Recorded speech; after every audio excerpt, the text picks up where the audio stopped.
Good morning everyone. Welcome to our class Soil Mechanics and Geotechnical Engineering. हम क्या discuss कर रहे थे इसमें वियरिंग कैपेसिटी के बारे में। तो वियरिंग कैपेसिटी टॉपिक हमारा कंप्लीट हो गया है एंड देन हम इसके बाद क्या डिस्कस कर रहे हैं एसपीटी स्टैंडर्ड पेनिट्रेशन टेस्ट के बारे में। तो स्टैंडर्ड पेनिट्रेशन टेस्ट क्या है, जैसा कि हमने यहाँ पे सॉइल मैकेनिक्स में क्या टॉपिक स्टार्ट किए थे वियरिंग कैपेसिटी के बारे में। तो वियरिंग कैपेसिटी अगर हमें सॉइल की फाइंड आउट करना है तो हम कैसे यहाँ पे फाइंड आउट करेंगे। तो जनरली सॉइल की वियरिंग कैपेसिटी को फाइंड आउट करने के लिए हम फील्ड टेस्ट और एनालिटिकल मेथड का यूज़ करते हैं। फर्स्ट हम यहाँ पे फील्ड मेथड का यूज़ करते हैं एंड एनालिटिकल मेथड का यूज़ किया जाता है। तो अगर हमें फील्ड में सॉइल की टेस्टिंग करना है तो सॉइल के टेस्ट करने के लिए हम प्लेट लोड मेथड का यूज़ करते हैं, स्टैंडर्ड पेनिट्रेशन टेस्ट का यूज़ करते हैं एंड कोन पेनिट्रेशन टेस्ट का यूज़ करते हैं। तो ये सारी ही प्रोसेस किस में आ जाती है, फील्ड टेस्ट में। ओके, नेक्स्ट क्लास से हम क्या स्टार्ट करने वाले हैं कि एनालिटिकल मेथड है। अगर हम यहाँ पे एनालिटिकल मेथड्स का यूज़ करें तो इसमें हम यहाँ पे कितने टेस्ट को परफॉर्म करते हैं। तो वन बाय वन हम यहाँ पे सारी मेथड्स के बारे में डिस्कस करेंगे।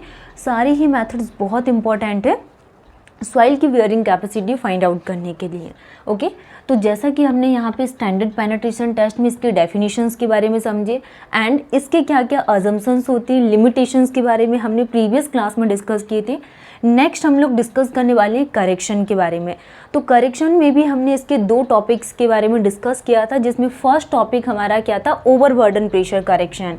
क्योंकि जो करेक्शंस होता है इसमें स्टैंडर्ड पेनिट्रेशन टेस्ट में टू टाइप से हम इसको फाइंड आउट कर सकते हैं। First is the overburden pressure correction and second जो हम यहाँ पे यूज़ करते हैं डायलेटेंसी करेक्शन। ठीक है, तो हम यहाँ पे थोड़ा सा रिवीजन कर लेंगे कि क्या हमने डिस्कस किए थे। फर्स्ट क्या था, overburden pressure correction. Overburden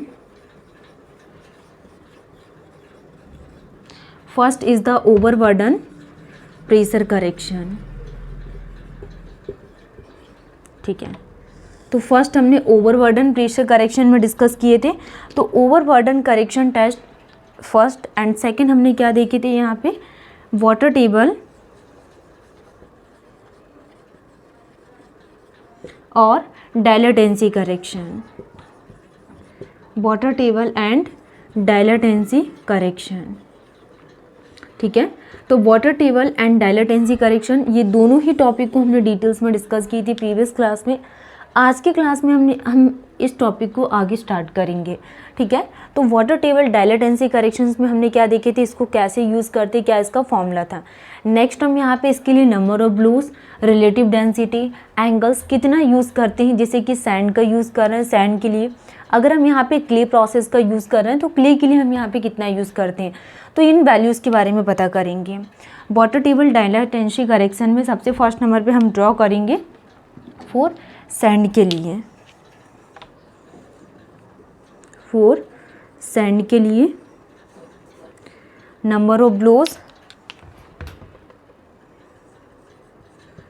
number of blows. तो number of blows represented by and soil packing. Next is the soil packing के बाद आईडी एंड आईडी के बाद क्या आ जाएगा, एंगल। तो नंबर ऑफ ब्लोज में कितना हम यूज़ करेंगे, लेस देन 4 to 10 एंड कितना यूज़ किया जाता है, 10 to 15 और 15 to 30 एंड 10 to 30 यूज़ किया जाता है।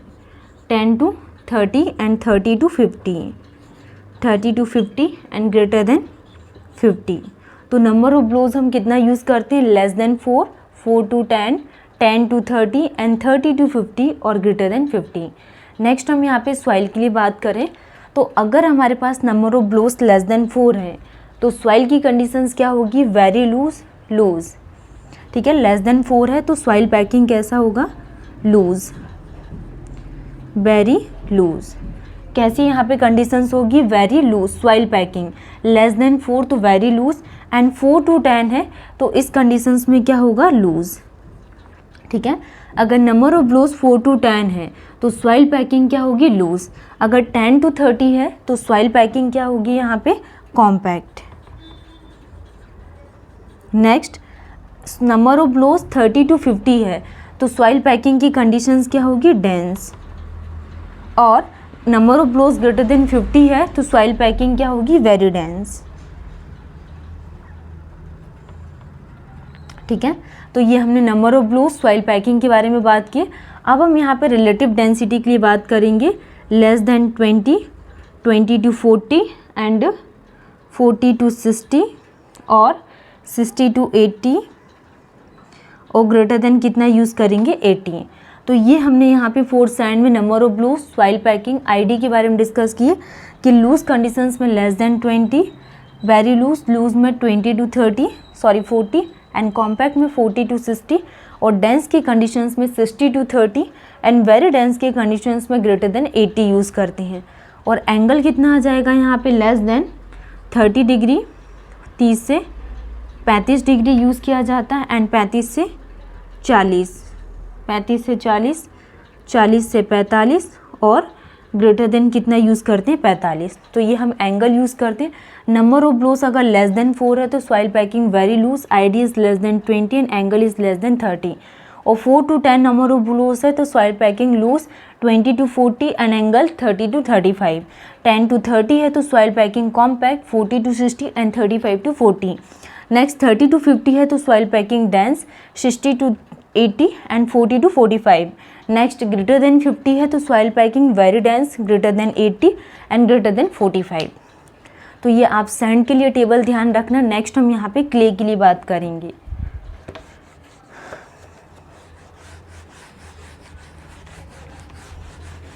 नेक्स्ट हम क्या डिस्कस करने वाले हैं, क्ले की कंडीशंस के लिए।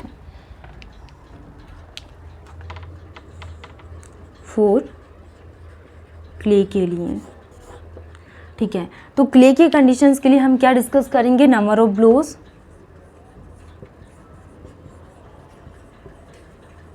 Number of blows represented by N and second हम यहाँ पे इसकी कंसिस्टेंसी के बारे में बात करेंगे। ठीक है, तो ये दो टॉपिक हम डिस्कस कर रहे हैं यहाँ पे correction done in standard penetration test में। फर्स्ट हमने यहाँ पे ओवरबर्डन प्रेशर करेक्शंस के लिए बात की थी एंड सेकंड हम यहाँ पे वाटर टेबल और डायलेसेंटेंसी करेक्शन देख रहे हैं। तो जैसा हमने यहाँ पे सैंड के लिए number of blows, ID, angle के बारे में बात की, वैसे ही हम यहाँ पे क्ले के लिए नंबर ऑफ ब्लोस एंड इसके लिए क्या कंसिस्टेंसी होगी, जैसे कि number of blows less than 2 है एंड 2 to 4 और नेक्स्ट 4 to 8, 8 to 15 और 15 to 30 और ग्रेटर देन 30। तो ये नंबर ऑफ ब्लोस है less than 2, 2 to 4, 4 to 8, 8 to 15 and 15 to 30 और ग्रेटर देन 30। अब इस कंडीशंस में हम कंसिस्टेंसी क्या यूज़ करेंगे, अगर हमारे पास जो नंबर ऑफ ब्लोज है लेस देन 2 है तो इसके लिए इसकी कंसिस्टेंसी क्या होगी, ठीक है। एंड जैसे कि नंबर ऑफ ब्लोज 2 to 4 है तो इसकी कंसिस्टेंसी क्या होगी, 4 to 8 है। इसके लिए हम यहाँ पे इसकी कंसिस्टेंसी के बारे में डिस्कस करेंगे। ठीक है, अगर हमारे पास number of blows less than 2 है तो इसके लिए कंसिस्टेंसी क्या होगी, वेरी सॉफ्ट, वेरी सॉफ्ट। ठीक है, अगर हमारे पास नंबर ऑफ ब्लोस 2 to 4 है तो कंसिस्टेंसी क्या होगी, सॉफ्ट। और 4 to 8 है तो मीडियम स्टीफ, मीडियम स्टीफ।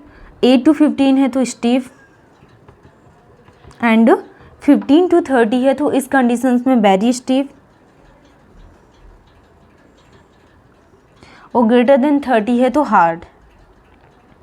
ठीक है, तो हमने क्या देखा यहाँ पे, फॉर क्ले के लिए number of blows less than 2 है तो कंसिस्टेंसी वेरी सॉफ्ट, 2 to 4 है तो इसके लिए सॉफ्ट एंड 4 to 8 है तो मीडियम स्टीफ, 8 to 15 है तो स्टीफ एंड 15 to 30 है तो वेरी स्टीफ और ग्रेटर देन 30 है तो इसके लिए कंसिस्टेंसी क्या होगी, हार्ड। तो आपको ये टेबल ध्यान रखना है फॉर क्ले के लिए कि हम यहाँ पे क्या क्या वैल्यूज़ को प्रेफर कर रहे हैं। हमने यहाँ पे सैंड के लिए भी बात किए थे, तो सैंड के लिए हमने नंबर ऑफ ब्लोस में क्या डिस्कस किए थे, नंबर ऑफ ब्लोस, इसमें हमने क्या देखे थे, नंबर ऑफ ब्लोस में अगर हमारे पास less than 4, 4 to 10 and 10 to 30 और 30 to 50 एंड ग्रेटर देन 50। तो इस कंडीशंस में क्या सॉइल पैकिंग थी, वेरी लूज, लूज और क्या आ जाएगा यहाँ पे, कॉम्पैक्ट, डेंस और वेरी डेंस, वेरी डेंस। ये कंडीशंस हमने किसके लिए डिस्कस किए थे? फॉर सैंड के लिए, ठीक है। और ये हमने किसके लिए बात की? फॉर क्ले के लिए। तो ये दोनों टॉपिक हमारे कंप्लीट होगा, जिसमें हमने overburden pressure correction, next water table dilatancy corrections के लिए डिस्कस किए थे। नेक्स्ट क्लास में हम इसके आगे के टॉपिक को कंप्लीट करेंगे। Thank you.